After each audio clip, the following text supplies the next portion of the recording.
பணிகளை எல்லாம் முதலமைச்சர் போய் ஆய்வு செய்வதற்காக என்னையும் நம்முடைய நகராட்சி நிர்வாகத்துறை அமைச்சர்களையும் மேயர் அப்புறம் கமிஷனர் இவங்க எல்லாரையும் சட்டமன்ற உறுப்பினர்கள் அனைவரும் இங்கே பணிகளை எல்லாம் ஆய்வு செஞ்சுருக்கிறோம்.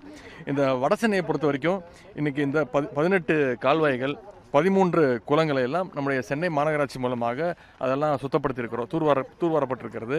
மொத்தம் 331 கிலோமீட்டர் நீளத்திற்கு இந்த கால்வாய்கள்லாம் தூர்வாரப்பட்டு 3.5 லட்சம் டன் கழிவுகள் இங்கேருந்து சுத்தம் செய்யப்பட்டு அப்புறப்படுத்தியுள்ளன. இதெல்லாம் முதலமைச்சர்கள் தொடர்ந்து கண்காணிச்சிட்டு இருக்கிறாரு.